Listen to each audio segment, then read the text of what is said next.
நாம பார்க்கும் ஒலி எப்படி உருவாகிறது, கேட்கிற ஒலி எப்படி நமது காதுகளை அடைகிறது. இனிமையான இசைக்கும் எரிச்சல் தர சத்தத்திற்கு என்ன வித்தியாசம்? அணுவுக்குள்ள இருக்கும் அணுக்கருக்குள்ள என்ன நடக்கிறது? மருத்துவம் முதல் தகவல் தொடர்பு வரைக்கும் லேசரை எப்படி பயன்படுத்துறாங்க? இந்த மாதிரி கேள்விகளுக்கெல்லாம் நம்ம டிஎன்பிசியில் கொஸ்டின் கேட்டாங்க அப்படின்னா அதுக்கு நம்ம பதில் தர்றது மிக முக்கியமானது. இந்த வீடியோவில் நம்ம அதை பற்றி தான் பார்க்க போகிறோம். லைட் சவுண்ட், அணுக்கரு இயற்பியல், லேசர். இந்த டாப்பிக்கில் முக்கியமான இம்பார்ட்டன்ட் ஃபேக்ட் என்ன அப்படிங்கிறது பார்க்க போகிறோம். இது 2 வீடியோவாக பார்க்க போகிறோம். இந்த டாப்பிக்கில் இம்பார்ட்டன்ட் ஃபேக்ட்லாம் சேர்ந்து ஒரு வீடியோலையும், அதுக்கப்புறம் மல்டிபிள் சாய்ஸ் கொஸ்டின்ஸா அடுத்த வீடியோல பார்க்கலாம். ஓகேங்களா? இந்த டாபிக்லயே ஃபேக்ட் மட்டும் ஒரு வீடியோ, கொஸ்டின் ஆன்சர் தனியா ரிவிஷன் பண்றதுக்காக ஒரு வீடியோல பார்க்கலாம். ஒளி அப்படின்னா, ஒளி அப்படிங்கிறது என்ன? நமது கண்கள்ல பார்க்கக்கூடிய ஒரு வகையான மின்காந்த கதிர்வீச்சு தான் என்னன்னு சொல்றோம், ஒளி அப்படின்னு சொல்றோம். கண்ணால் உணரக்கூடிய ஒரு வகையான மின் காந்த கதிர்வீச்சை தான் என்னன்னு சொல்றாங்க, ஒளி அப்படின்னு சொல்றாங்க. ஒளி பரவுவதற்கு கட்டாயம் ஊடகம் தேவையில்லை. லைட் போறக்கு ஊடகம் அப்படிங்கிறது தேவையில்லை. சூரியனிடமிருந்து வரும் ஒளி தான் எவ்வளவு தூரம் கடந்து பூமியை அடைகிறது இல்லை. அதனால ஒளி பரவறதுக்கு ஊடகம் அப்படிங்கிறது தேவை கிடையாது. ஒளியோட வேகம் அப்படிங்கிறது வெற்றிடத்துல எப்படி இருக்கும் அப்படின்னா 3 × 10⁸ மினிட்ஸ் பை செகண்ட் அப்படிங்கிற வேகத்துல இருக்கும். ஓகேங்களா? அப்போ ஒளியோட வேகம் வெற்றிடத்துல 3 × 10⁸ மினிட்ஸ் அல்ல செகண்ட் அப்படின்னு இருக்கும். ஓகேங்களா? இது இயற்கையில அறியப்பட்ட மிக அதிகமான வேகங்கள்ல ஒன்று அப்படிங்கலாம். ஒளியோட வேகம் அப்படிங்கிறது இயற்கையா இருக்கிறதுலே அதிகமா உலகத்திலேயே அதிகமானது எது அப்படின்னு கேட்டா ஒளியத்தான் சொல்லணும். ஒளி, காற்று, நீர், கண்ணாடி போன்ற ஊடகங்களெல்லாம் செல்லும் போது அதனோட வேகம் அப்படிங்கிறது குறையுது. நீர்ல படும் போதும் கண்ணாடி மேல ஒளி படும் போதும் அதனோட வேகம் அப்படிங்கிறது குறைந்து போகிறது. ஒளியில பிரதிபலிப்பு அப்படிங்கிறது எப்படி இருக்கும் அப்படின்னா, ஒளிக்கதிர் மேல் பரப்புல விருந்து மீண்டும் அதே ஊடகத்துல திரும்புவதுதான் என்னங்கிறாங்க பிரதிபலிப்பு. பிரதிபலிப்பு அப்படிங்கன்னா மேற்பரப்பு மேல விருந்து மறுபடியும் அதே ஊடகத்தை வழியா திரும்புறது தான் என்னன்னு சொல்றாங்க பிரதிபலிப்பு. கண்ணாடி லைட்ட சூரிய ஒளி பட்டு கண்ணாடியில பிரதிபலிக்கும்ல, அதைத்தான் சொல்றது பிரதிபலிப்பு அப்படிங்கன்னு. இதுல 2 முக்கியமான விதிகள் இருக்கு. என்னென்ன அப்படின்னா, படுகதிர், பிரதிபலித்த கதிர் மற்றும் செங்குத்து கோடு ஒரே தளத்துல இருக்கிறது தான் என்னன்னு சொல்றாங்கன்னா அந்த பிரதிபலிப்பு அப்படிங்கறதுக்கான விதியும். படுகோணம் ஈக்குவல் டு பிரதிபலிப்போட கோணம் இரண்டும் சமமாக இருக்கும் அப்படிங்கிறது இந்த ஒளி பிரதிபலிப்போட முக்கியமான விதிகள். படுகதிரும் பிரதிபலித்த கதிர் செங்குத்து கோடு, அதாவது செங்குத்து கோடு தளத்துல இருக்கும் அப்படிங்கிறாங்க. அதே மாதிரி படுகோணமும் பிரதிபலிப்பு கோணமும் சமமா இருக்கும் அப்படிங்கிற 2 விதிகள் ஒளி பிரதிபலிப்புல சொல்லப்படுகிறது. அடுத்தது என்ன அப்படின்னா ஒளி விலகல். ஒளி விலகல் அப்படிங்கிறது ஒரு ஊடகத்தில் இருந்து மற்றொரு ஊடகத்திற்கு செல்லும் போது அதன் திசை மாறுவதைத்தான் என்னன்னு சொல்றாங்க ஒளி விலகல் அப்படின்னு சொல்றாங்க. உதாரணத்துக்கு நீரில் வைக்கப்பட்ட பென்சில்ல வளைந்தது போல நம்மளுக்கு தோன்றும். இது எதனால அப்படின்னா ஒளி விலகல் காரணமா தான். ஒரு ஊடகத்திலிருந்து இன்னொரு ஊடகத்துக்கு அது செல்லும் போது அந்த ஒளியோட விலகல் அப்படிங்கிறது நமக்கு தெரியுது கண்களுக்கு. ஓகேங்களா? அடுத்தது முழு அக எதிரொலிப்பு. முழு அக எதிரொலிப்பு அப்படின்னா அடர்த்தியான ஊடகத்திலிருந்து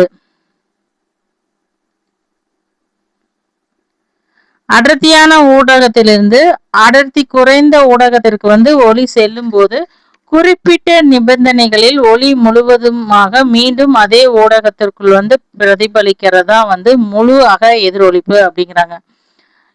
எடுத்துக்காட்டு எப்படி சொல்றாங்கன்னா, ஆப்டிக்கல் ஃபைபர்ஸ் அதெல்லாம் இந்த முழு அக எதிரொலிப்பு அப்படிங்கிற விதிகள் பயன்படுகிறது. அடர்த்தியான ஊடகத்திலிருந்து அடர்த்தி குறைந்த ஊடகத்திற்கு ஒளி செல்லும் போது குறிப்பிட்ட நிபந்தனைகளின்படி எவ்வளவு ஒளி போகுதோ அதை மறுபடி ஊடகத்திற்குள்ள திரும்பி பிரதிபலிக்கிறது தான் முழு அக எதிரொலிப்பு அப்படின்னு சொல்றாங்க. முழு அக எதிரொலிப்பு அப்படிங்கிறது எங்க பயன்படுது அப்படின்னா ஆப்டிகல் ஃபைபர்ல பயன்படுகிறது. ஓகேங்களா? ஒளி சார்ந்தது முக்கியமானது இதுதான். அடுத்தது ஒலி, சவுண்ட். ஒலி அப்படின்னா என்னன்னா பொருட்கள் அதிர்வினால் உருவாகும் இயந்திர ஆற்றலை தான் என்னன்னு சொல்றாங்க சவுண்ட் அப்படிங்கிறாங்க. சத்தம். ஒளி பரவுவதற்கு ஊடகம் அவசியம். லைட் பரவுவதற்கு ஊடகம் அவசியம் இல்லை. அதுவே ஒளிங்கும் போது கட்டாயம் ஒரு ஊடகத்தின் மூலமா தான் அது பரவும். வெற்றிடத்தில் பரவாது. வெற்றிடத்துல போய் நம்ம சவுண்ட் விட்டோம்னா நம்ம சவுண்டு கேட்காதுன்னு நம்ம அவ்வளவு தூரம் ரீச் ஆகாது. அதுவே மலைகள் இருக்கும்போ பக்கத்துல போய் நம்ம சவுண்ட் விட்டோம் அப்படின்னா நம்மளோட வாய்ஸ் ரிப்பீட் எக்கோவா வரும். அதத்தான் என்னன்னு சொல்றாங்க ஒளி பரவுவதற்கு ஊடகம் அவசியம் அப்படின்னு சொல்லப்படுகிறது. ஒளியினோட வேகம் அப்படிங்கிறது ஊடகத்தை பொறுத்து மாறுபடும். பொதுவாக திடப்பொருள்கள்ல அதிகமாகவும் திரவம் வாயு அப்படின்னு சொல்லி ஒளியோட வேகம் பரவுறது இருக்கும். திடப்பொருள்கள் இருக்கும் போதோ பட்டு எதிரொலிக்கிறது அதிகமாகும். திரவத்துல அதுக்கு அடுத்தபடியாகவும் வாயுக்கள்ல ஒளியோட வேகம் சற்று குறைவாகத்தான் இருக்கும். ஒளியோட பண்புகள். ஒளியோட பண்புகள் அப்படின்னா ஒளியில 4 முக்கியமான பண்புகள் இருக்கு. அதிர்வெண், வீச்சு, அலைநீளம், வேகம். அதிர்வெண்ணு, வீச்சு, அலைநீளம், வேகம் அப்படின்னு 4 முக்கியமான பண்புகள் ஒளியில இருக்கு. அதிர்வெண் அப்படின்னா ஒரு வினாடியில் ஏற்படும் அதிர்வுகளின் எண்ணிக்கையை தான் என்னங்கிறாங்க அதிர்வெண் அப்படிங்கிறாங்க. அதனோட அலகு ஹெட்ஸ், ஜெட் அப்படிங்கிற ஹெட்ஸ் அப்படின்னுங்கிற அழகால அதிர்வெண் அளக்கப்படுகிறது. அதுவே வீச் அப்படிங்கும்போது வீச் அப்படிங்கிறது அதிர்வின் அதிகபட்ச இடப்பெயர்ச்சி வீச்சை தான் என்னன்னு சொல்றாங்க வீச் அப்படிங்கிறாங்க. இடப்பெயர்ச்சியை தான் என்னன்னு சொல்றாங்க வீச் அப்படின்னு சொல்றாங்க. ஒளியின் உறப்பு அல்லது சத்தத்தின் தீவிரத்துடன் வீச்சு அப்படிங்கிறது தொடர்புடையது. சுருதி. சுருதி அப்படிங்கிறது ஒளியின் சுருதி அதன் அதிர்வெண்ணை பொறுத்தது. அதிர்வெண் அதிகமானால் சுருதி அதிகமாக இருக்கும். அதத்தான் பாடல்கள்ல சுருதி கரைஞ்சிருச்சு அப்படின்னு சொல்றாங்கல்ல அதுதான். அடுத்தது இசைக்கும் சத்தத்துக்கும் உள்ள வேறுபாடு என்ன அப்படின்னு பார்க்கலாம். ஒழுங்கான அதிர்வுகளால் உருவானது என்ன அப்படிங்கிறாங்க ஒலி. பொதுவாக இசை. ஒழுங்கான ஒலிகளை தான் என்னன்னு சொல்லுவாங்க இசை அப்படின்னு சொல்லுவாங்க. அதுவே ஒழுங்கற்ற அதிர்வுகளால் உருவான ஒலியை என்னன்னு சொல்லுவாங்க சத்தம் அப்படிம்பாங்க. எப்படி வேணா இருக்கும். இசை கேட்க நம்ம காதுகளுக்கு இதமா இருக்கும். அதுவே சத்தத்தை கேட்கும் போது நம்மளுக்கு எரிச்சலாகும். ஏன்னா அந்த அதிர்வுனால ஏற்படக்கூடிய மாற்றங்கள்னாலதான் நம்மளுக்கு அந்த டிஃபரன்ஸ் தெரியுது. இசைக்கருவிகள் இனிமையான ஒலியை தரும். வாகனங்களோட ஹாரன், தொழிற்சாலை இயந்திரங்களோட அதிர்வுகள்லாம் நம்மளுக்கு அதிக சத்தத்தை கொடுக்கும். அதனால ஒலி மாசுபாடும் ஏற்படுது. இதுதான் இசைக்கும் சத்தத்திற்கும் உள்ள வேறுபாடு. ஒலி மாசுபாடு. ஒலி மாசுபாடு அப்படின்னா என்னன்னா அளவுக்கு அதிகமான அல்லனா தேவையற்ற ஒலிகளை மனிதர்கள் சுற்றுச்சூழலுக்கு பாதிப்பை ஏற்படுத்துற வழியில எழுப்புற ஒலியதான் என்னன்னு சொல்றாங்க ஒலி மாசுபாடு அப்படிங்கிறாங்க. அதனால என்னென்ன ஆகும் தூக்கம் பாதிக்கலாம், மன அழுத்தம் ஏற்படலாம், கவனச்சிதறல்கள் ஏற்படலாம், நீண்ட காலத்துல கேக்கு திறனை பாதிக்கும். ஒலி மாசுபாடு காரணமா சுற்றுச்சூழலுக்கு மற்றும் பாதிப்பு கிடையாது, மனிதர்களுக்கும் தூக்கம் பாதிக்கப்படும், மன அழுத்தம் ஏற்படும். இப்ப கேம் விளையாண்டுட்டே இருக்காங்க அப்படின்னா அந்த சவுண்ட ஹெட்செட் போட்டு எல்லாம் கேம் விளையாண்டுட்டே இருப்பாங்கன்னா அவங்க தூங்கவே மாட்டாங்க, விளையாண்டுட்டே தான் இருப்பாங்க. அதுக்கு காரணம் என்னன்னா அந்த சவுண்டு இதமா இருக்காது, அப்படியே வைப் பண்றங்காட்டி இருக்கங்காட்டி அவங்களுக்கு தூக்கமே வராது. அதனால மன அழுத்தமும் வரும், அவங்கனால கவனச்சிதறவும் ஏற்படும், நீண்ட காலம் கேட்கற திறனையும் பாதிக்கும். இப்ப நல்லா தான் இருக்கும், ஒரு 5 இயர்ஸ் 10 இயர்ஸ்ங்கும் போது கண்டிப்பா அது காதை பாதிக்கக்கூடியதா இருக்கும். மனிதன் கேட்கும் அதிர்வெண்ணோட வரம்பு என்ன அப்படின்னு பார்த்தோம்னா சாதாரண மனிதன் கேட்கும் திறன் அப்படிங்கிறது 20 ஹெர்ட்ஸ் முதல் 20,000 ஹெர்ட்ஸ் வரைக்கும் இருக்கும். ஓகேங்களா? ஹெர்ட்ஸ் 20ல இருந்து 20,000 வரைக்கும் சாதாரண மனிதர்கள் கேட்க முடியும். 20ற்கு குறைவான அதிர்வெண் கொண்ட அலைகளை என்னன்னு சொல்லுவாங்க இன்ஃப்ராசோனிக் அப்படிம்பாங்க. 20,000க்கு அதிகமா இருக்கிறதா மீ ஒலி அல்ட்ராசோனிக் அப்படிம்பாங்க. 20 கீழே இருந்தா அது கீழொலி இன்ஃப்ராசோனிக் அப்படின்னும், 20,000க்கு அதிகமா இருக்கிறதுல மீயொலி அல்ட்ராசோனிக் அப்படின்னு சொல்லுவாங்க. மீயொலிக்கு வந்து மருத்துவம், தொழிற்சாலை அப்படிங்கிறது, சோனார் போன்ற பல பயன்பாடுகள்ல வந்து அல்ட்ராசோனிக், அதாவது ஸ்கேனரே பார்த்தோம்னா அல்ட்ராசோனிக் ஸ்கேனர் அப்படின்னு தான் சொல்லியிருப்பாங்க. அதெல்லாம் வந்து மனிதன்களை வந்து பாதிக்கக்கூடிய அதிர்வெண்ணு தான். இப்போ ஒரு எம்ஆர்ஐ ஸ்கேன் எடுக்கிறாங்க அப்படின்னா உடனே அடுத்த வாரத்திலேயே ஒரு ஸ்கேனர்லாம் எடுக்க மாட்டாங்க. ஒரு எம்ஆர்ஐக்கும் அடுத்த எம்ஆர்ஐக்கு கேப் விட்டு தான் எடுப்பாங்க. எதனால அப்படின்னா அதனோட அதிர்வெண் வந்து நம்மளை பாதிக்கக்கூடாது அப்படிங்கறதுக்காக. ஒளி, ஒளி, மின்காந்த அலை. ஒளி அப்படிங்கிறது வந்து லைட் அப்படிங்கிறது வந்து அது மின்காந்த அலை வகையை சார்ந்தது. லைட் வந்து மின்காந்த அலை வகையை சார்ந்தது. லைட் பரவுவதற்கு வந்து ஊடகம் தேவை கிடையாது. வெற்றிடத்துல வந்து ஒளியோட திசை வேகம் எவ்வளோ அப்படின்னு பார்த்தோம்னா 3 × 10⁸ இருக்கும். ஒளி வந்து ஒரு குறுக்கலை அப்படின்னு சொல்றாங்க. டிரான்ஸ்வர்சஸ் வேவ் அப்படிங்கிறாங்க. ஒளியை வந்து ஒளியினோட அலைநீளம் வந்து அதிகரிக்கும் பொழுது அதனோட அதிர்வெண் அப்படிங்கிறது குறையும். ஒளியோட அலைநீளம் அதிகரிக்கும் போது அதனோட அதிர்வெண் அப்படிங்கிறது குறையும். அலைநீளத்துக்கு ஏற்ப அதனோட அதிர்வெண் அப்படிங்கிறது குறையும். பிரதிபலிப்புனா என்னன்னா ஒளி வந்து ஒரு மேற்பரப்பில் இருந்து விழுந்து மீண்டும் அதே ஊடகத்திற்கு வந்து திரும்பதான் என்னன்னு சொல்றாங்க, பிரதிபலிப்பு அப்படிங்கிறாங்க. பிரதிபலிப்போட விதிப்படி படுகோணம் ஈக்குவல் டு பிரதிபலிப்பும் கோணம் இருக்கணும் அப்படிங்கிறாங்க. ஒளி விலகல் அப்படின்னா என்னன்னா ஒளி வந்து ஒரு ஊடகத்திலிருந்து மற்றொரு ஊடகத்திற்கு வந்து செல்லும் போது அதன் வேகம் மற்றும் திசையில் ஏற்படும் மாறுதலை தான் என்னன்னு சொல்றாங்க, ஒளி விலகல் அப்படின்னு சொல்றாங்க. நீரில வந்து ஒரு பென்சில் வளைவது போல தோன்ற காரணம் எதனால அப்படின்னா ஒளி விலகலாலதான் நம்மளுக்கு அப்படி தோணுது. முழு அக எதிரொலிப்பு அப்படிங்கிற அடிப்படையில் செயல்படுவது எது அப்படின்னு பார்த்தோம்னா ஆப்டிக்கல் ஃபைபர் தான் முழு அக எதிரொலிப்பு அப்படிங்கிற விதிப்படி செயல்படுகிறது. வெள்ளை ஒளி பல நிறங்களை வந்து கொண்டிருக்கும்.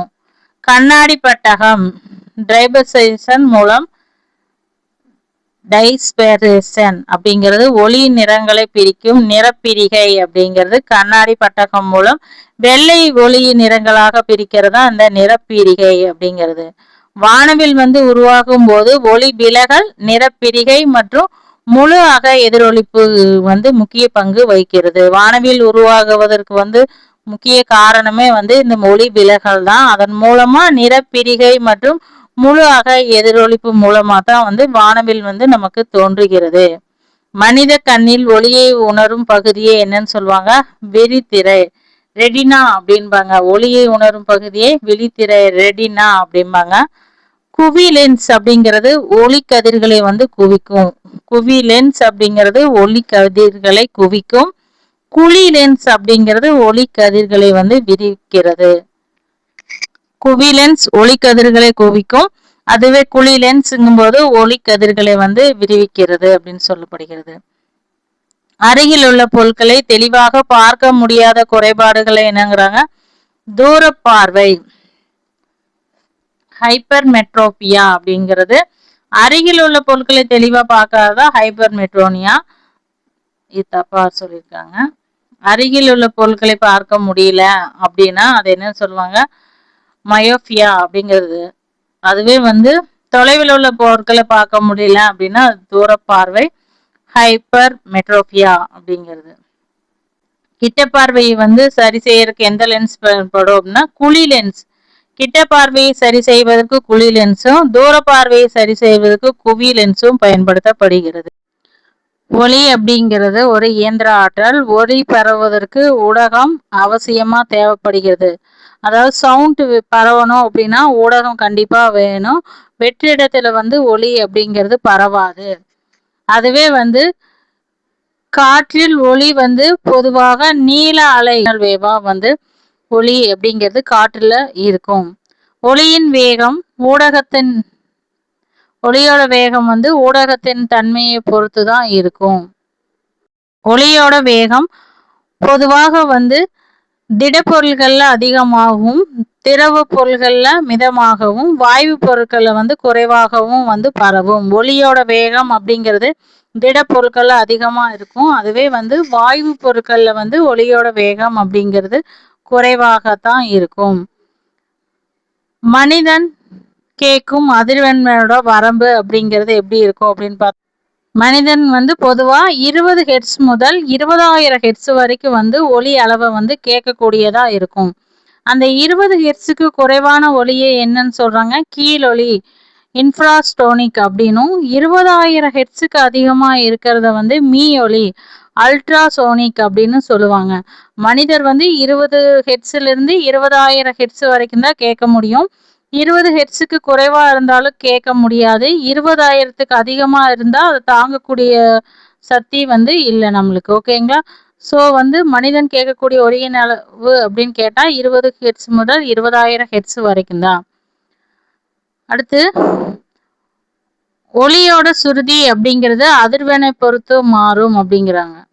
ஒலியோட சுருதி அப்படிங்கிறது அந்த பீச், ஹை பீச், லோ பீச்சுங்கிறாங்க, அதை பொறுத்து தான் இருக்கும். ஒலியோட பீச் அப்படிங்கிறது அதிர்வெண்ணை பொறுத்து இருக்கும். அதிர்வெண் வந்து எஸ்ஐயோட அலகு ஹெட்ஸ் அப்படிம்பாங்க. ஒலியிலோட தீவிர நிலையை அளக்கிறதுக்காக பொதுவாக டெசிபல், டிபி அப்படிங்கிறத பயன்படுத்துவாங்க. அதிர்வெண்ண ஹெட்ஸு, அதுவே வந்து ஒலியோட தீவிர நிலையை அளக்கிறதுக்கு டெசிபல்ல பயன்படுத்துவாங்க. எதிரொலி ஏற்படுத்துவதற்கு ஒலி பிரதிபலிக்கும் பரப்பு போதுமான தொலைவில் இருக்க வேண்டும். ஒலி பிரதிபலிக்கிறதுக்கு போதுமான தொலைவில் இருக்கிறது தான் என்னன்னு சொல்லுவாங்க? எதிரொலி அப்படிம்பாங்க. சோனார் தொழில்நுட்பத்தில் மீ ஒலி அப்படிங்கிறது பயன்படுத்தப்படுகிறது.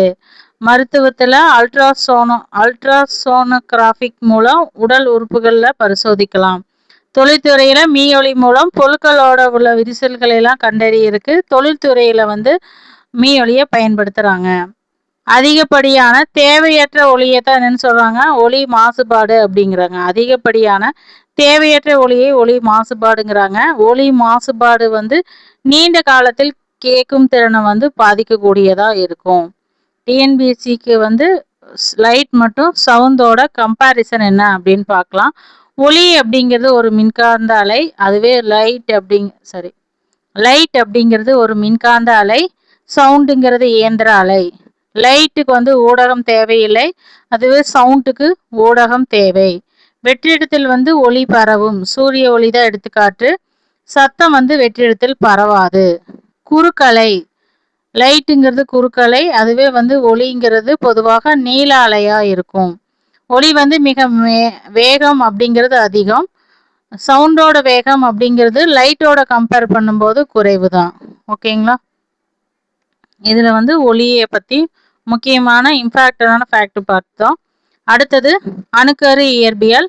இது மோஸ்ட் இம்பார்ட்டன்ட் டாபிக். டிஎன்பிஎஸ்சியில் குரூப் 1ல கண்டிப்பாக கொஷின் எக்ஸ்பெக்ட் பண்ணக்கூடிய டாபிக். அது போக குரூப் 2லையும் வந்து இதுலேருந்து கண்டிப்பாக கொஷின் கேட்பாங்க.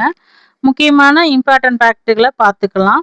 அணு அப்படிங்கிறது 2 முக்கிய பகுதிகளை கொண்டிருக்கு. ஒன்று அணுக்கரு, இன்னொன்று எலக்ட்ரான் மேகம் அப்படின்னு 2 முக்கிய பகுதிகள் வந்து அணுக்கருல இருக்கும். அணுவில் இருக்கும். அணுக்கருவில் வந்து புரோட்டான், நியூட்ரான் அப்படிங்கிற 2 பொருட்கள் உள்ளது. புரோட்டான் அப்படிங்கிறது நேர் மின்னோட்டம் கொண்டது, அதுவே நியூட்ரானுங்கிறதுக்கு வந்து மின்னோட்டம் இல்லை. எலக்ட்ரான்கள் வந்து எதிர் மின்னோட்டம் உடையது. அணு எண், ஒரு தனிமத்தில் அணுக்கருவில் உள்ள புரோட்டான்களின் எண்ணிக்கை அதன் அணு எண் அப்படிங்கிறாங்க. தனிமத்தின் அணுக்கருக்களில் உள்ள புரோட்டான்களின் எண்ணிக்கையை வந்து அணு எண்கிறாங்க. அது தனிமத்தை வந்து அடையாளத்தை தீர்மானிக்கிறதுக்கு தான் அணு எண் பயன்படுகிறது. அணு எண் எதற்கு பயன்படுகிறது அப்படின்னா தனிமத்தை வந்து அடையாளம் காண்பதற்கு. இயற்கையாகவே வந்து நிறைய தனிமங்கள் வந்து இருக்கு, அதனோட அடையாளத்தை காண்றதுக்காக அணு எண்கள் வந்து பயன்படுத்துறாங்க அறிவியலாளர்கள். அடுத்து நிறை எண். நிறை எண் அப்படிங்கிறது புரோட்டான் மற்றும் நியூட்ரான்களின் மொத்த எண்ணிக்கையை நிறை எண் அப்படிங்கிறாங்க. நிறை எண்ணில் புரோட்டான் பிளஸ் நியூட்ரான் சேர்ந்தது நிறை எண். ஐசோடோப்கள், ஒரு தனிமத்தின் அணு எண் ஒரே மாதிரியாகவும் நிறை எண் வந்து வேறுபட்டு இருக்கும், அதைத்தான் என்னங்கிறாங்க? ஐசோடோப்கள். அணு எண்கள் வந்து ஒரே மாதிரி இருக்கும், அதுவே வந்து நிறை எண் வேறுபட்டு இருக்கும். உதாரணமாக ஹைட்ரஜன்ல புரோட்டியம், டிட்டூரியம், டிட்ரியம். ஹைட்ரஜன்ல இருக்கிற புரோட்டியம், டிட்டூரியம், டிட்ரியம் எல்லாமே வந்து ஐசோடோப்புகளுக்கு எடுத்துக்காட்டு. ஐசோடோப்புக்கு எடுத்துக்காட்டு புரோட்டியம், டிட்ரியம், டிட்டூரியம். அடுத்த டாபிக் கதிரியக்கம். அணுக்கரு இயற்பியல்ல முக்கியமான ஒரு டாபிக் கதிரியக்கம். சில நிலையற்ற அணுக்களோட தன்னிச்சையான கதிர்வீச்சை வெளியிட்டு நிலையான நிலையை அடையும் நிகழ்வை தான் என்னங்கிறாங்க கதிரியக்கம். கதிரியக்கம் அப்படின்னா நிலையற்ற நிலையில் இருக்கிற அணுக்கள் வந்து தன்னிச்சையான கதிர்வீச்சை வெளியிட்டு நிலையான நிலையை அடையிறதான் கதிர்வீச்சு. நிலையற்ற அணுக்கரு தன்னிச்சையாக கதிர்வீச்சை வெளியிட்டு அந்த கதிரியக்கத்தை வந்து ரேடியோ ஆக்டிவிட்டி அப்படிம்பாங்க. ரேடியோ ஆக்டிவிட்டி அப்படின்னும். இயற்கை கதிரியக்கத்தை வந்து முதல்ல கண்டறிந்தவர் யாருன்னா ஹென்றி பெக்கோரல். இயற்கையான கதிரியக்கத்தை கண்டறிந்தவர் முதல்ல ஹென்றி பெக்கோரல்.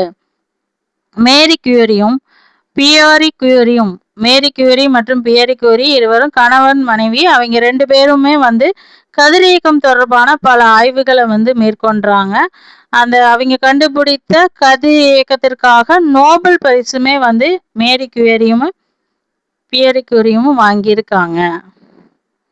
கதிரியக்கத்தோட முக்கியமான வகைகள் என்ன அப்படின்னு பார்க்கலாம். கதிரியக்கத்துல 3 முக்கியமான வகைகள் இருக்கு. அது என்னென்ன அப்படின்னா ஆல்பா கதிரியக்கம், பீட்டா கதிரியக்கம், காமா கதிரியக்கம் அப்படின்னு 3 வகையான கதிரியக்கங்கள் வந்து இருக்கு. அதுல ஆல்பா கதிரியக்கம்ங்கிறது வந்து பாதிப்பு வந்து கம்மியானது. அதுவே காமா கதிரியக்கம் அப்படிங்கிறது பாதிப்பு அதிகம் ஏற்படுத்தக்கூடியது. ஆல்பா கதிரியக்கம் வந்து ஆல்பா துகள்களின் அடிப்படையில ஹீலியம் அணுக்கரு மூலம் நடைபெறதா என்னங்கிறாங்க அந்த ஆல்பா கதிரியக்கம்ங்கிறாங்க. ஆல்பா கதிரியக்கத்துக்கு வந்து ஊடுருவும் திறன் அப்படிங்கிறது குறைவாகத்தான் இருக்கும். காற்றில் ஆல்பா கதிர்கள் வந்து பயண தூரம் அப்படிங்கிறது குறைவா இருக்கும். மெல்லிய காகிதத்தால் கூட ஆல்பா கதிர்களை தடுக்க முடியும். ஒரு பேப்பரை வச்சும் கூட அந்த கதிர்வீக்கத்தை வந்து நம்ம தடுக்க முடியும். அதைத்தான் என்னங்கிறாங்க ஆல்பா கதிரியக்கம் அப்படிங்கிறாங்க. அதுவே வந்து பீட்டா கதிர்வீச்சு அப்படின்னா பீட்டாவில் வந்து வேகமாக இயங்கும் எலக்ட்ரான்கள் அல்லது பேசிட்ரான்கள்லாம் வந்து பீட்டா கதிர்வீச்சுல வந்து இருக்கும். ஆல்பாவை விட பீட்டாவில் வந்து ஊடுருவு திறன் அப்படிங்கிறது அதிகமாகத்தான் இருக்கும். மெல்லிய அலுமினிய தகடுகள் போன்ற பொருட்கள்லாம் பீட்டா கதிர்வீச்சை வந்து தடுக்க முடியும். ஆல்பாக்கு வந்து ஒரு பேப்பரை போதும். ஆனா பீட்டா கதிர்வீச்சுக்கு வந்து அலுமினிய தகடுகள் மூலமா தான் வந்து அந்த கதிர்வீச்சை நம்ம தடுக்கக்கூடியதா வந்து இருக்கும். அடுத்து பார்த்தோம் அப்படின்னா காமா கதிர்வீச்சு. காமா கதிர்கள் வந்து மின்காந்த கதிர்வீச்சு மூலமா வந்து ஏற்படுகிறது. மின்காந்த கதிர்வீச்சு மூலமா. காமா கதிர்களுக்கு மின்னூட்டம் இல்லை. காமா கதிர்களுக்கு மின்னூட்டம் கிடையாது. இம்மூணுல பொதுவா மிக அதிகம், அதாவது ஆல்பா, பீட்டா, காமா அந்த 3 கதிர்வீச்சுகள்ல மிக அதிக ஊடுருவும் திறன் கொண்டது எது அப்படின்னா காமா கதிர்வீச்சுக்கு தான். காமா கதிர்களை தடுக்க தடிமனான ஈயம் அல்லது காங்கிரட் போன்ற பாதுகாப்பு பொருட்கள் வந்து பயன்படுத்தப்படுகிறது. காமா கதிர்களுக்கு வந்து பாதிப்பு அதிகம். அதனால சாதாரண அலுமினிய தகடோ இல்லை பேப்பர்னாலேயோ தடுக்க முடியாது. அதுக்கு தடிமனான ஈயத்தை பயன்படுத்தணும். இல்லைன்னா காங்கிரீட்ல கட்டின ஒரு செவரோ இல்லை ஏதாவது பிளேஸ்குள்ள வச்சுதான் வந்து அந்த கதிர்வீச்சுக்கு பயன்படுத்த முடியும். அடுத்தது ஒரு முக்கியமான தலைப்பு தான் ஆல்பா, பீட்டா, காமா கதிர்வீச்சுகள் வந்து கதிரியக்கம். அந்த கதிர்வீக்கத்துல வந்து நடைபெறக்கூடிய 2 செயல்முறைகள் தான் என்ன அப்படின்னா அணுக்கரு பிளவு மற்றும் அணுக்கரு இணைவு அப்படிங்கிறது. அணுக்கரு பிளவு, அணுக்கரு இணைவு.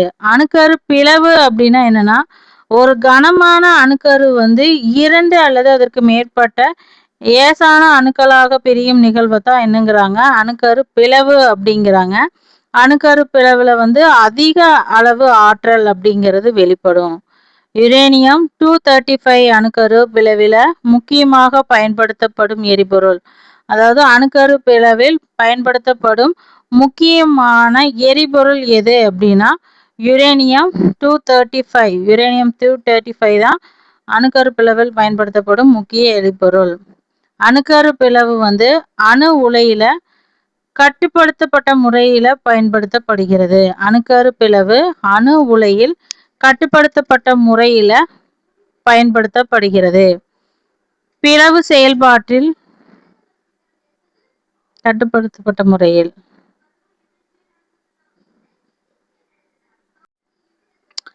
பிளவு செயல்பாட்டில் வெளிவரும் நியூட்ரான்கள் தொடர்ந்து பிற அணுக்களை பிளக்கும் போது சங்கிலி தொடர் வினை, அதாவது செயின் ரியாக்ஷன் வந்து ஏற்படும். அணு உலையில வந்து சங்கிலி தொடர் வினை அப்படிங்கிறது கட்டுப்படுத்தப்படுகிறது. பிளவு ஏற்படும் போது செயின் ரியாக்ஷன் மூலமா தான் வந்து அந்த அணுக்கரு பிளவு அப்படிங்கிறது நடைபெறுகிறது. அணு உலைகள்ல சங்கிலி தொடர் மூலமாக இந்த வினை கட்டுப்படுத்தப்படுகிறது. அணுக்கரு இணைவு. அணுக்கரு இணைவு அப்படிங்கிறது வந்து 2 அல்லது அதற்கு மேற்பட்ட லேசான அணுக்கள் வந்து இணைந்து கனமான அணுக்கருவை உருவாக்குவது தான் அணுக்கரு இணைவு அப்படின்னு சொல்றாங்க. சூரியன் மற்றும் நட்சத்திரங்கள் ஆற்றல் உருவாகும் முக்கிய செயல்முறையை தான் என்னங்கிறாங்க அணுக்கரு இணைவு அப்படிங்கிறாங்க. அணுக்கரு இணைவுக்கு மிக அதிக வெப்பநிலை மற்றும் அழுத்தம் வந்து தேவைப்படுகிறது. அணுக்கள் இணைவனம் அப்படின்னா ஒரு மிக அதிகமான வெப்பநிலை மற்றும் அழுத்தம் தேவைப்படுகிறது. ஹைட்ரஜனில் வந்து அணுக்கருக்கள் இணைந்து நட்சத்திரங்களின் ஆற்றல்ல உற்பத்தியில் முக்கியமானதா வந்து இருக்கிறது. பிஷன் அப்படிங்கிறது என்ன அப்படின்னா பிளத்தல், பியூசன் அப்படிங்கிறது இணைத்தல். பிஷன்னா பிளத்தல், பியூசன் அப்படிங்கிறது இணைக்கிறதா இருக்கு. அணு அப்படிங்கிறது ஒரு தனிமத்தின் வேதியியல் பண்புகளை தக்க வைத்து கொள்ளும் ஒரு சிறிய அலகத்தான் என்னன்னு சொல்றாங்க அணு அப்படிங்கிறாங்க. வேதியியல் பண்புகளை தக்க வைத்து கொள்ளும் ஒரு சிறிய அலகத்தான் அணு அப்படிங்கிறாங்க, ஆட்டம் அப்படின்னு. அணுவுல மையப்பகுதியில வந்து நியூக்ளியஸ் இருக்கும். அணுவோட மையப்பகுதியில் நியூக்ளியஸ் அப்படிங்கிறது இருக்கும். புரோட்டான் நேர் மின்னோட்டம் கொண்டது, அது நியூட்ரான் மின்னோட்டம் கிடையாது. எலக்ட்ரான் வந்து எதிர் மின்னோட்டம் கொண்டது. புரோட்டான்ங்கிறது நேர் மின்னோட்டம், நியூட்ரானுக்கு மின்னோட்டம் இல்லை. எலக்ட்ரான்ங்கிறது எதிர் மின்னோட்டம் கொண்டது. அணுவில வந்து பெரும்பாலான நிறை அணுக்கருக்கள்ல தான் அடங்கி இருக்குது. அணுவோட பெரும்பாலான நிறைங்கிறது அணுக்கருவுல தான் அடங்கி இருக்குது. அணுக்கருவில் விட்டம் அதன் விட்டத்தை விட மிக சிறியதா வந்து இருக்கும். அணுக்கருவோட விட்டம் அதன் விட்டத்தை விட மிக சிறியதாக இருக்கும். அணு எண் அப்படிங்கிறது என்ன அப்படின்னு பார்க்கலாம். அணு எண்ங்கிறது புரோட்டான்களின் எண்ணிக்கையை குறிப்பிடும். அணு எண்ணா புரோட்டான்களின் எண்ணிக்கையை குறிப்பிடும். நடுநிலை அணுவில் புரோட்டான்களின் எண்ணிக்கை வந்து எலக்ட்ரான்களின் எண்ணிக்கைக்கு ஈக்குவலா இருக்கும். நடுநிலை அணுக்கள்ல புரோட்டான்களின் எண்ணிக்கை அதனோட எலக்ட்ரான்களின் எண்ணிக்கைக்கு ஈக்குவலா இருக்கும். நிறை எண் அப்படிங்கிறது புரோட்டான் மற்றும் நியூட்ரான்களை சேர்ந்தது தான் அணுவோட நிறை எண்களா இருக்கும். நியூட்ரான்களின் எண்ணிக்கை வந்து equal to A minus Z. நியூட்ரான்களின் எண்ணிக்கை equal to A minus Z அப்படின்னு இருக்கும். அணு எண்ணை வந்து ஒரு தனிமத்தின் வேதியியல் அடையாளத்தை வந்து தீர்மானிக்கிறது. அணு எண் அப்படிங்கிறது ஒரு தனிமத்தோட வேதியியல் அடையாளத்தை தீர்மானிக்கும். ஐசோடோப்புகள் ஒரு தனிமத்தோட அணு எண் ஒன்றாகவும் நிறை எண் வேறுபாடு உள்ளதை தான் என்னங்கிறாங்க ஐசோடோப்புகள் அப்படிங்கிறோம். அதை ஆல்ரெடி பார்த்துட்டோம். அடுத்து ஒரு முக்கியமான தலைப்பு லேசர். லேசர் அப்படிங்கிறது என்ன அப்படின்னா light amplification by stimulated elimination of radiation. Light amplification by stimulated elimination of ரேடியேஷனை தான் என்னங்கிறாங்க லேசர் அப்படிங்கிறோம். இது ஆங்கில சொற்றொடரோட சுருக்கம் தான். தமிழ்ல இது என்னன்னு சொல்லுவோம், கதிர்வீச்சால் தூண்டப்பட்ட உமிழ்வு மூலம் ஒளியை பெருக்குதல் அப்படிங்கிறாங்க.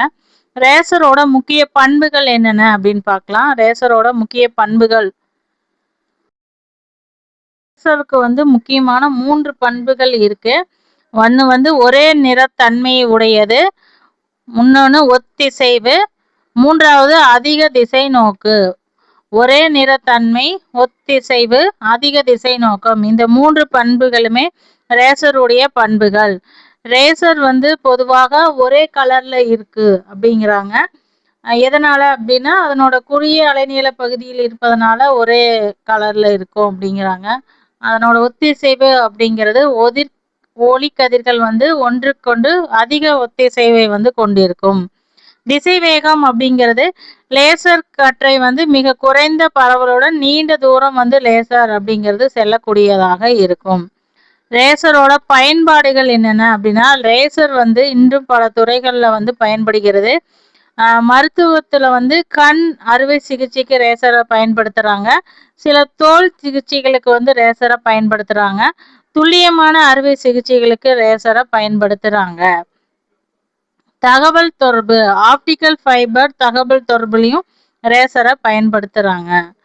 தொழில்துறையில வந்து உலோகங்களை வந்து வெட்டுவதற்காகவும் வெல்டிங்குக்காகவும் துல்லியமான அளவீடுகளுக்கும் வந்து ரேசர்களை பயன்படுத்துறாங்க. அன்றாட வாழ்க்கையில லேசர் எங்கெங்கெல்லாம் இருக்கும் அப்படின்னா பார்கோட் ஸ்கேனிங்ல இருக்குது, லேசர் பிரிண்டிங்ல இருக்குது, ஆப்டிக்கல் ஸ்டோரேஜ்ல இருக்குது, லேசர் பாயிண்டர் இங்க எல்லாத்தையுமே நம்ம லேசர்களை வந்து பார்த்துருப்போம். பார்கோட் ஸ்கேனிங் எல்லா பக்கமுமே இருக்கும், அது எல்லாருமே பார்க்கக்கூடியது தான். இதெல்லாம் வந்து நம்ம டே டு டே லைஃப்ல லேசரை வந்து எங்கெல்லாம் யூஸ் பண்றோம் அப்படிங்கிறது. லேசரோட வகைகள் அப்படின்னா முக்கியமான லேசர் வகைகள் அப்படிங்கிறது சாயில் ஸ்டேட் லேசர் அப்படின்னு இருக்குது, கேஸ் லேசர் அப்படின்னு இருக்குது, செமி கண்டக்டர் லேசர் அப்படின்னு இருக்கு, லிக்விட் லேசர் அப்படின்னு ஒரு 4 வகையான லேசர்கள் வந்து பயன்பாட்டில் இருக்கு. அதுல சாயில் ஸ்டேட் சாயில் ஸ்டேட் ரேசர்ங்கிறது திடப்பொருட்களை வந்து செயல்பாட்டு ஊடகமாக கொண்டது. ரக்பி லேசர் அப்படிங்கிறது ஒரு எடுத்துக்காட்டு ஆகும். அதுவே வந்து கேஸ் லேசர் அப்படிங்கிறது வந்து வாயு செயற்பாட்டு ஊடகமாக கொண்டது. இதுல வந்து ஹீனி லேசர் அப்படின்னு சொல்லுவாங்க. இதுக்கு செமிகண்டக்டர் லேசர் அப்படின்னா இது வந்து தகவல் தொடர்பு மற்றும் மின்னணு சாதனங்கள்ல பயன்படுறதா என்னன்னா செமிகண்டக்டர் லேசர் அப்படிங்கிறது. லிக்வைட் ரேசர்ஸ் அது வந்து திரவ செயல்பாட்டு ஊடகங்கள்ல பயன்படுறது, லிக்வைட் ரேசரா வந்து பயன்படுத்துறாங்க. ஓகேங்களா, இதுதான் வந்து முக்கியமான தகவல்களை வந்து நம்ம பார்த்துருக்கோம். எதை பத்தி? லைட்டை பத்தி, சவுண்டை பத்தி, அணுக்கரு இயற்பியலை பத்தி, ரேசரை பத்தி, முக்கியமான இன்ஃபேக்ட் அண்ட் ஃபேக்ட் எல்லாமே பார்த்துட்டோம். இதுலேருந்து மல்டிபிள் சாய்ஸ் கொஸ்டினை வந்து அடுத்த வீடியோவை பார்க்கலாம். ஒரே வீடியோவில் போட்டோம் அப்படின்னா கண்டிப்பாக நம்மளுக்கு பார்க்கறக்கே போர் அடிக்கும். அதனால தான் ஃபேக்ட் எல்லாம் ஒருவும் கொஸ்டின் ஆன்சர் தனியாகவும் பார்த்துக்கலாம். ஒளி, சத்தம், அணுக்கரு இயற்பியல் இது எல்லாமே வந்து டிஎன்பிசியில் வந்து அடிக்கடி கொஸ்டின் கேட்கக்கூடிய தலைப்புகள் தான். இதில் முக்கியமான தலைப்பு அப்படின்னா அணுக்கரு இயற்பியல் வந்து கண்டிப்பாக கொஸ்டின் கேட்பாங்க, அதை நல்லா பார்த்து வச்சுக்கலாம். இதில் வந்து ஒரு சும்மா வந்து ஒன்லைனர் மட்டும் மனப்பாடம் செய்யாதீங்க. அப்படி ஒன்லைனரை படித்தோம் அப்படின்னா நம்மளால கண்டிப்பாக ஸ்டேட்மெண்ட் டைப்பு கொஸ்டினுக்கு ஆன்சர் பண்ண முடியாது. அதனால கான்செப்டை புரிந்து கொண்டு படித்தோம் அப்படின்னா தான் எந்த கொஸ்டின் கேட்டாலும் நம்மளால ஈஸியாக ஆன்சர் பண்ண முடியும். இந்த வீடியோ வந்து உங்களுக்கு யூஸ்ஃபுல்லாக இருந்துச்சுன்னா லைக் பண்ணுங்கள், உங்கள் ஃப்ரெண்ட்ஸுக்கு ஷேர் பண்ணுங்கள். ஓகேங்களா, டிஎன்பிசி எக்ஸாமில் வின் பண்ணணும் அப்படிங்கிறது வந்து சும்மா பேச்சில் இருக்கக்கூடாது. அதற்கான முயற்சி வந்து தொடர்ந்து இருக்கணும், கற்றுக்கொண்டுட்டே இருக்கணும்.